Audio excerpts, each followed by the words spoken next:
on a few different topics, but I'm super excited because Miss Lacey, I'm gonna have her give a little bit of her background, but she is one of the top females in the company. Most of her sales comes from about 80%, we were talking about earlier, comes from the CRM. So as you're getting started, and most of you are fairly new, as you're getting started, the biggest advice that you're gonna get is look into the CRM leads. One, these are families that need your help. But two, they're also very well priced because we buy them in bulk. Fair?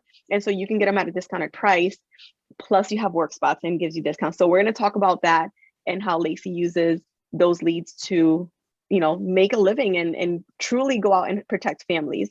But Lacey, thank you for being on. Appreciate your time. And thank you pouring for back having into me. agents. Tell us a little bit about yourself. When did you start with FFL? What made you make the switch from whatever you were doing before to this, and just let us know how it's going so far.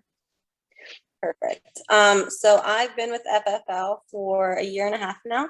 Before, I was in customer service, waitress, bartender. I now have a 2-year-old daughter.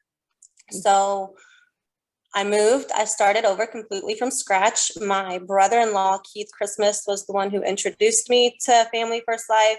I'm a very jump all in, no question asked, let's go kind of person. And I didn't have any questions. I was just like, okay, I did my own research as far as, do I want to do real estate or do I want to sell life insurance? I dropped out of high school, so I had to go back to school 10 years later. Best friend died in a car accident when I was 17. So It kind of affected me. I left. Anyways, long story short, I go back to school 10 years later. I get my GED just to get my life insurance license. I had a baby. My dad, so I got my license when my daughter was like 2 months old. It was in 2019. And at that point, Family First Life, we weren't doing telesales. It was get in the home. Like, doesn't matter what they're saying, getting the home.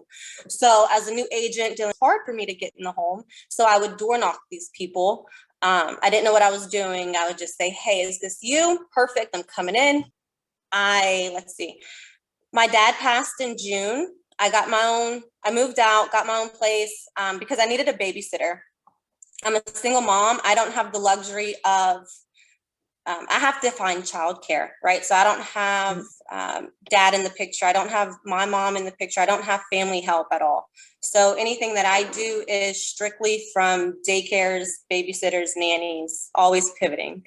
I started off really slow. I thought I was doing great. I thought I was full-time. I was running like 15, 20 appointments a week. And Nick Ayala was very quick to say, you are not full-time, you are part-time, but you make 20 grand. Why are you not full-time? And I was like, I don't know, I'm a full-time mom.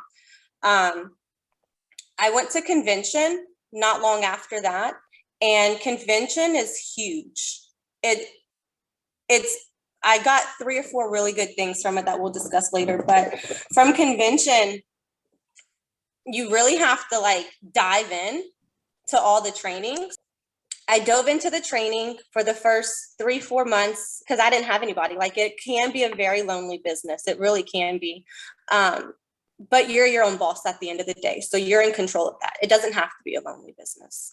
And I just kind of dove in and I pivot. I mean, I don't know if I answered your question. No, absolutely. And you said so much there. So you were introduced to this opportunity by someone who was already doing it and killing it in the business.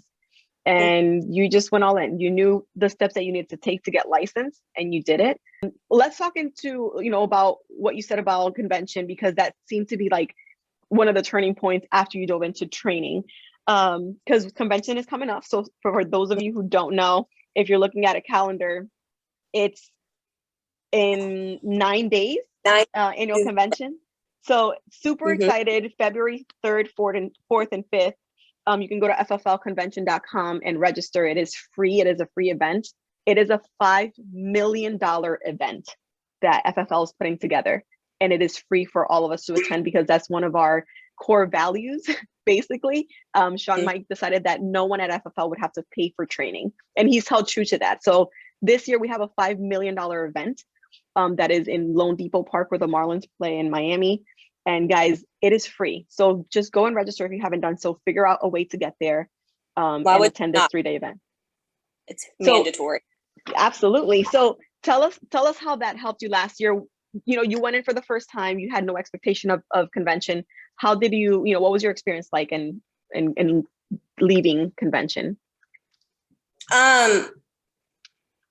So leaving convention, I basically like all the notes, everything, because you're going to soak up so much knowledge. Go over your notes like multiple times. Like, okay, I got my lead vendors, check. You know, I got my running buddy, check.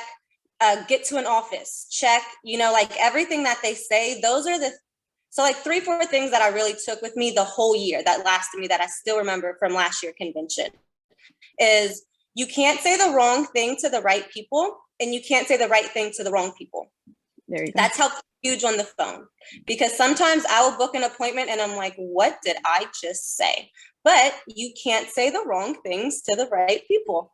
Another thing, get to an office. It is huge, especially when you're dialing CRM leads. You're going to go through so much rebuttal. You're going to get told, and people are mean. And when you hear people who got hung up on who make 70 grand a month and they just keep it moving, well, guess what? I'm going to keep it moving too.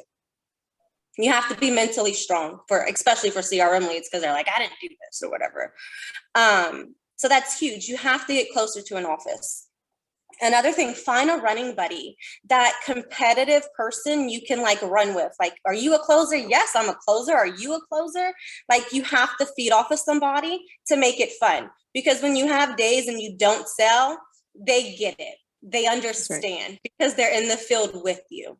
So that's huge. It's huge to bounce off like, man, what could have done? You know, or they can be like, you know, I didn't close them, but you know, on to the next one. You're right. On to the next one.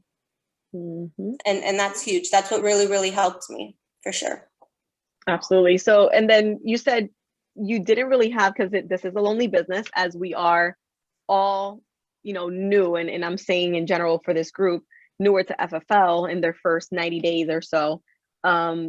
When you are finding yourself trying to look for all this training, there's an overwhelming amount of training, right, Lacey? So you come in and you're like on YouTube and then on FFL onboarding, and you're like, all right, so you have your FFL playbook, but like, so what did you dive into first to get off to a quick start? Did you watch certain videos first, or what did you do? I am a mixture of Paul McLean, Matt Smith. I did a training the other day and I was like, oh yeah, I got that from Nina. I got that from Alondra. That's Paul McLean all day, you know, and I feel like we have so much training in FFL. People are going to just be watching Andrew Taylor at the end of the day, you know, with success stories. You don't like success stories are cool, but you want to dive into the training, like dive into your in-home presentation, 8 steps by Paul McLean. Like, yes. We have phenomenal training videos that really helped me. I didn't listen to music when I first started in my car, nothing but podcasts, nothing but if I'm going do mortgage that day or whatever, I'm listening to how to sell mortgage to a 60-year-old. I'm listening to how to sell mortgage to a young client. That's right. And again, you guys can find all these on YouTube as you Google exactly what Lacey is saying. So let's get into the leads. Okay. So when I first started, I would do I would do my Game Time, which is a lead vendor, which is final expense. I would have my mailers for my territories. I had like 4 or 5 territories. When I say I jump all in and I'm very like, okay, I do this, I mean that. Tell me you buy leads, I'll buy all of them. But you have to. I mean, you have lead flow. That's your lifeblood. That's another thing I got from convention. Like, that is your lifeblood. No leads, no money. I mean, that's right. 2 + 2. And I would do that every dial day. So I would always have new leads. I would have different vendors coming in. So I would have my Game Time leads. Now they kind of changed it to where you get all of them, but they used to drip in slowly. I preferred when they dripped in slowly. But I would buy my leads on Monday for Thursday and Thursday for Monday. There you go. If that makes sense. Yeah. Now, I squeeze my leads a lot more, especially with the discounts with work spots. I don't have to spend that much money, but I'm still spending a lot of money, but I 10x it. So my business is about 80% CRM, 20% mortgage. I love that. I love that. So Lacey, I'm going to break that down because again, if this is my first Zoom meeting with FFL, I'll be like, what the heck did she just say? Right. Let's break it down a little bit. So translated formulas. Yeah, no. But it's all good stuff. So she went from spending and for the same results. And now because we have work spots, because there's an abundance amount of leads on the CRM, you can decrease the amount of money that you're investing, increase the amount of leads that you're getting, pound the phones, be very, and we're going to get to that on your dial day, but be very disciplined on your dial day, squeeze that life out of your leads and go out and still protect families. But your return on your investment is 10x. So there's no wrong in that at all. So guys, again, if you are going crazy about what leads to buy, we're going to break it down a little bit as far as the different kind of leads that Lacey buys and the phone scripts for it. And then we are going to take questions in a bit. So if you have questions, just write them in the chat. Don't freak out. We're going to get to them. So talk to me about the type of leads that you buy from the CRM. And then we'll talk about how your phone script differs and, as you approach them. Okay. So the leads I buy, instance, obviously, because if you have instance in your CRM, buy them. Lately, someone's been snatching them up. So I have been pivoting to 1-month-olds. If we have a discount on 3-month-old leads, guess what I'm buying? I'm buying some 3-month-old leads. I bought, we had a 70% discount. I bought 1,000 leads. It's like what makes sense here, right? I buy not aged.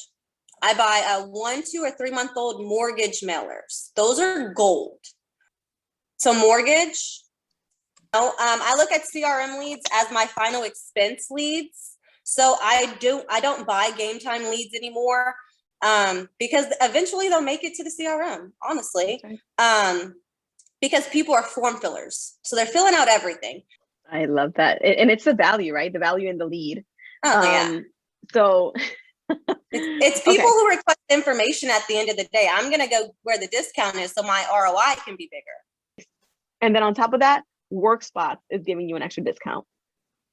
So do not be fooled. We are not lead vendors. FFL does not generate leads. We are buying in bulk so that you guys get the discount. Fair statement, Lacey? Yes. Awesome. So how do you approach them? I love the phone. Talk about your dial day. It's probably my favorite thing to train on. So talk about the structure of your dial day in general. When does it start? If you prepare for it, how do you do it? And then we'll get into some phone scripts. I dial every day, guys. Every day is a good day to dial. Every time is a good time to dial. With me being a single mom, juggling life, and life throws so much stuff at me, but my God is so good. He helps me the whole way. I will dial during lunch and book if I need to.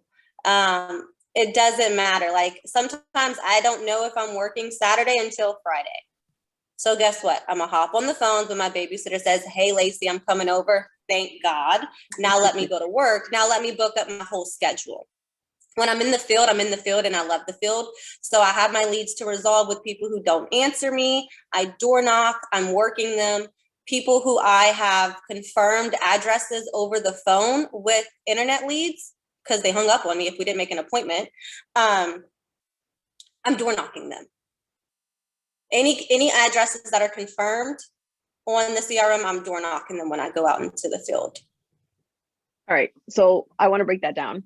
So you're dialing your leads, and let's say these are instance, right? So you're going through your list, you have them in a spreadsheet, and you get on the phone with someone. So you talk to them, you confirmed your information. but you didn't book an appointment. Is that what you're calling a confirmed address? Say that one more time. I'm sorry. So when you're saying that you have a confirmed address, you mean that you called them, you spoke to them, you confirmed their address, but you did not book it. Is that what you mean? Correct. Yes. Got it. So you're not just throwing that lead away and saying, I'm never calling that person again. Correct. I love it. So when Lacey says that she's squeezing the leads, this is what she means, guys. All right. So a lot of us have that question of, how do I know when to stop calling? But if you did talk to them, you spend the time calling, they answer the phone, they confirmed their information, yet they didn't book an appointment. It doesn't mean that they don't want it, guys. It just means that they're not ready to see you right then and there, or to accept an appointment, but you have to get out in the field. So when you go door knock, Lacey, do you get into the homes? Do you sell the door knocks? It's 50-50. I want to piggyback off of that just a little bit, because when someone, if they hang up on you, or if they don't remember, like if I feel like the appointment's on the phone, if I can't sell it, I'm going to say, okay, well, real quick, Mary, let me just confirm the information we have on file. You're still at 1234 Main Street? Yep. All right, perfect. You have a great day. Because I'm going to door knock you in a couple days. If they don't buy from me over the phone, that's you thought I was a telemarketer because you fill out forms because you're a form filler, and you just think I'm Bob Joe. Like, no, I'm just another number on the phone. Even if they hang up on me, like I had the rudest people this morning, and I'm going to door knock them. Probably tomorrow or Wednesday, I'm going to door knock them. Tell me no in my face, you know. That's right. Hang up on me, that's fine, but you filled this out, and I'm here to help you. So absolutely. So, and just to stay on that same topic, Joelle wants to know, when you are in at their door, what do you say when you're showing them that? What do you say? So when I have every time I go into a home, appointment or not, I have my clipboard. I have my credibility sheet that's laminated. I have my license printed out. This is an Ohio license. Don't mind it. But I have it printed out. I have the lead paper on top of it. So if it's an appointment, this is what I have. If it's a door knock, this is what I have. And I let the lead speak for me. This is gold. Like, did you do this? Is this you? Any mailers, door knock them. Resolve that lead, because they filled it out by hand. I don't care if you told me no on the phone. Did you do this? Okay, it takes 10 minutes. Whenever I go into the home, it depends. I treat everyone differently. So if it's a CRM and they're older, or not a CRM, a final expense. Okay. In my mind, CRM leads are final expense to me. So your final expense, your older people. When I go up to that house, I say, oh my God, Mary, I'm so happy you're alive. So is this your phone number? And they say yes or no. Okay, so when you don't answer, they send me out just to make sure you're still alive and you're not dead. Okay. My job is to review this information with you and see what you qualify for. Or are you going anywhere? And usually they're like, no. And I walk in the home. There you go. And I walk to their table. Perfect. If it's a mortgage, hey, is this you? Is this your handwriting? All right, perfect. This is what I do. It takes 10 minutes, you know?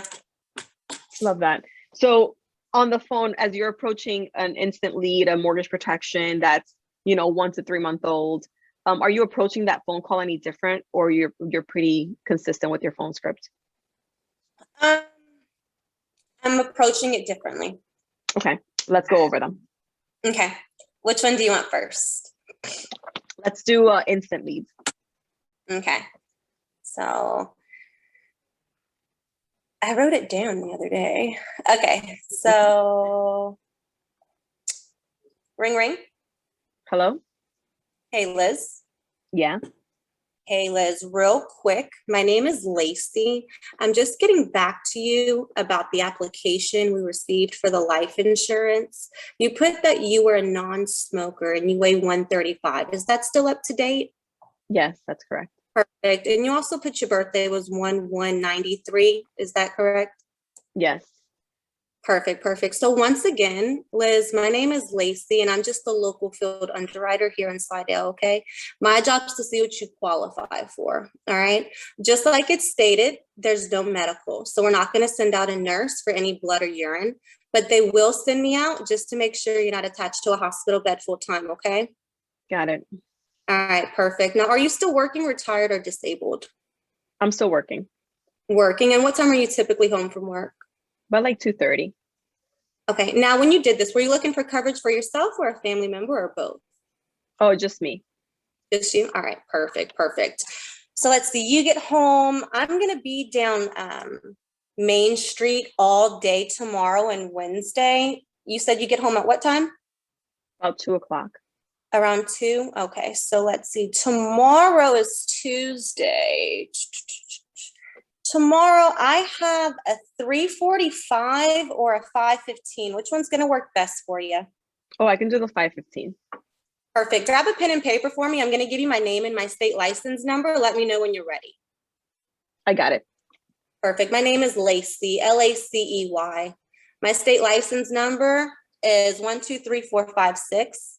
I have you down for tomorrow at 5:15. Tomorrow's Tuesday. This is for the life insurance, okay? Gotcha. And then real quick, that 12345, is that on the house or the mailbox or both? It's on the house. On the house? All right, perfect. Well, I have you down, Liz. I'm going to see you tomorrow at 5:15, okay? Perfect. Yeah, All right, and love then it. sometimes I do say I do have my badge to verify me as well, or whatever. I add that in. Okay. So when you're calling and that was super smooth, guys. Her tonality never changed, right? So low and slow. She's not like super peppy about the life insurance, because no one really should be. And all that stuff matters. So what she's saying, how she's saying it, the order in which she's saying it, how she's asking a question. So she has full control of the conversation. So when you're looking or listening to trainings on dialing, it's important to pick up all that stuff. It's not just let me hear, what Lacey is saying. It's let me hear Lacey's tonality, her tempo, as like when she's making the phone calls, right? So because you always follow up with a question. Correct. And you're keeping that control. So let's go into the mortgage ones, and you'll see that the tempo and everything is going to stay the same. It's just how she approaches it in the very beginning. So mortgage protection, let's say it's a 3-month-old. Perfect. Hey, ring, ring. Hello. Hey, Liz. Yeah. Hey, Liz, real quick, my name is Lacey. I was just getting back to you about a form you filled out by hand and mailed to my office. This is regarding the mortgage protection on the home loan in the event of the heart attack, stroke, or cancer. You put your birthday was 1/1/57. Is that correct? That's correct. Perfect, perfect. Do you remember that form you sent in? Yes, I do, actually. All right. Awesome. Also, so once again, my name is Lacey. I'm the local field underwriter. My job is to see what you qualify for. Just like it stated, there's no physical. So we're not going to send out any nurses for blood and urine, but they will send me out just to make sure you're not attached to a hospital bed. It's the same exact script, start to finish. Perfect. And I love that. I love because it's consistent. You guys know, you hear that she's not changing everything up. It's just the way that you approach it initially. So yes, this is being recorded. It's going to be out either on YouTube or Facebook, all the social media platforms. You'll be able to find it. And we'll let you know when that's happening. But yes, this is being recorded. So again, as you are listening to phone training, okay, so someone asked, where can we find this script? You're going to find scripts all over the place. But if you like how Lacey is saying her phone script, watch this video again and write it. Just like when we were, and I don't want to age myself, but when we used to listen to cassette tapes and like pause it and play and write down the lyrics, do the same exact thing, make it your own, because everyone's going to say it differently. And you may like Lacey's intro rather than Eric Schmidt's intro. Fair? So it just, whatever it is that you're comfortable saying out loud. Like I can't say the word burial in a quick sentence because I'm bilingual, so it just doesn't work for me.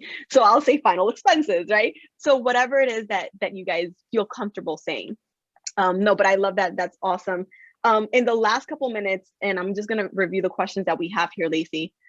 Can you talk about how you dressed for your appointments? Because I think for both Yeah. male and female, it makes a big difference.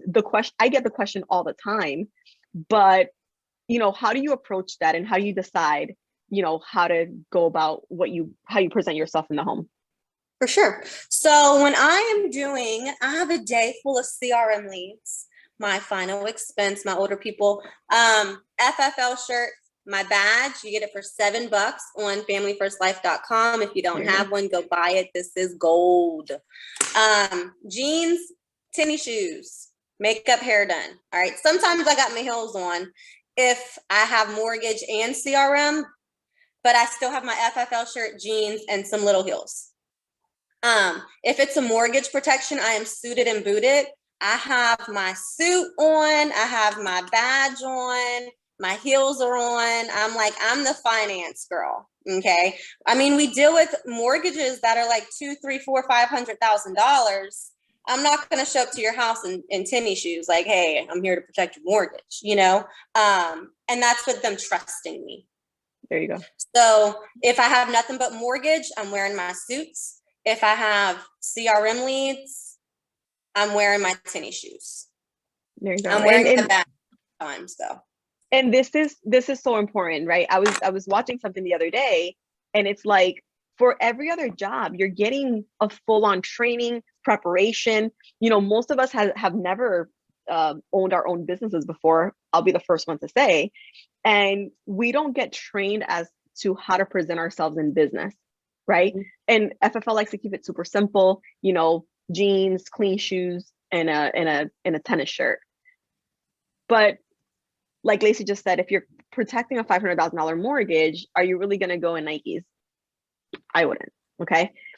So the way that you present yourself definitely makes a difference. How you clean up. If you're a male, definitely be clean shaved or tidied up. Don't go there with what you wore yesterday and smelling like booze, which we shouldn't anyway, but that's up to you.